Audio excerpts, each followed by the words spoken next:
Magandang araw mga bata! Ngayon ay nasa ikatlong araw na tayo ng ating aralin tungkol sa pagpapahalaga sa sarili. Handa na ba kayo?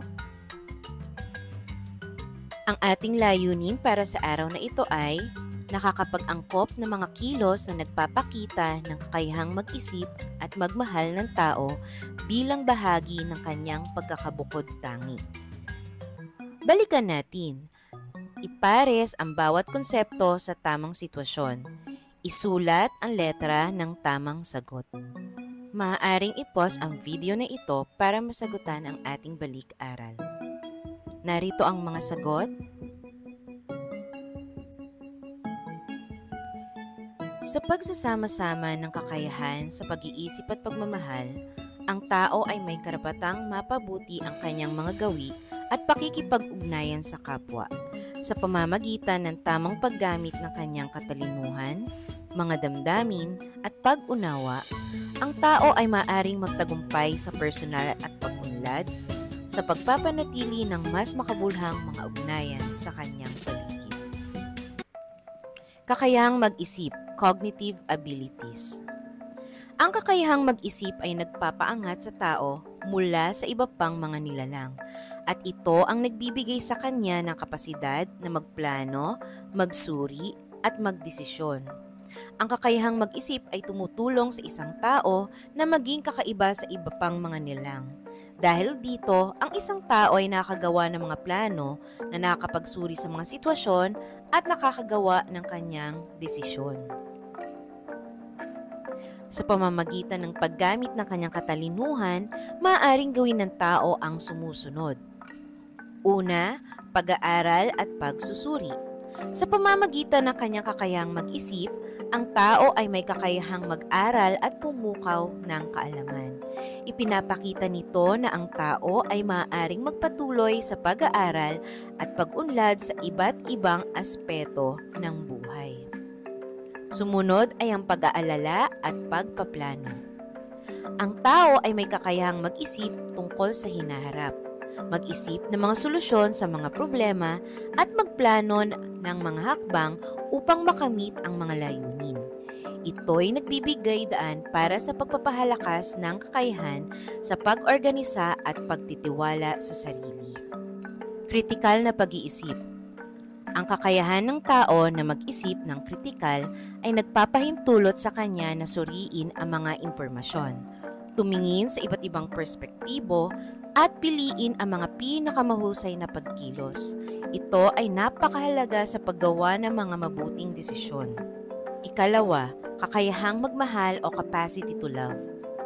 Ang pagmamahal ang nagbibigay buhay sa karanasan ng tao at ito ay isang natatanging kakayahan na nag-uugnay sa kanya sa kapwa.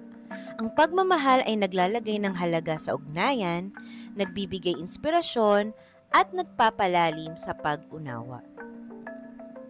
Sa pamamagitan ng kakayahang ito, ang tao ay maaaring magkawang gawa. Ang pagmamahal ay nagbibigay inspirasyon sa tao na magkawang gawa at magbigay sa iba. Ito'y nagpapalakas sa kahalagahan ng pagtulong at pagpapakita ng malasakit sa iba. Magbigay pansin at makinig.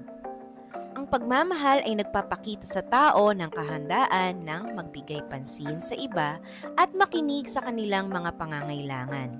Ito ay nagpapabuti sa kalidad ng ugnayan at komunikasyon. Pag-unawa at empatiya. Ang pagmamahal ay nagbibigay daan para sa pag-unawa at pagmalasakit. Ito ay nagpapalawak sa kakayahang maunawaan ang mga damdamin, pangangailangan at karanasan ng iba. Pag-unawa sa pagkakaiba-iba. Ang kakayahang magmahal ay nagpapalawak din ng ating pangunawa sa mga taong may iba't ibang pananaw, kultura at karanasan. Ito ay nagpapalalim sa ating ugnayan sa iba't ibang uri ng tao. Gawin natin ngayon ang act mo, hula ko. Sagutin natin, paano na ipapaliwanag ni Mona ang kanyang sitwasyon sa kanyang mga kalaro? Sa tingin ninyo, nagalit ba sa kanya ang kanyang mga kalaro pagkatapos niyang magpaliwanag? Para sa ating pangkatang gawain, Buuin ang puzzle sa pamamagitan ng paglalagay ng mga detalye tungkol sa pagpapaliwanag sa sariling kakayahang mag-isip at magmahal na natatangi sa tao ay magagamit ko upang mapabuti ang kanyang mga gawi at pakikipag-ugnayan sa kapwa. Magkaroon ng talakayan sa inyong grupo. Para sa paglalapat at paglalahat, pag-uulat ng output ng bawat grupo, at pagproseso ng output ng bawat grupo. Para sa ating pagtataya, magkakaroon tayo ng debate. Ang kakayahang mag-isip at magmahal ng taglay ng tao ay naglalarawan sa kanyang natatanging kalagayan sa mundo. Sa pamamagitan ng paggamit ng mga ito, may kakayahan ang tao na baguhin ang kanyang mga gawi at magkaroon ng mas malalim at mas mapanagot na ugnayan sa iba. Maraming salamat sa inyong pananood. Muli, ito si Teacher Jean. Magkita-kita muli tayo bukas para sa ating ika-4 na araw. Paalam!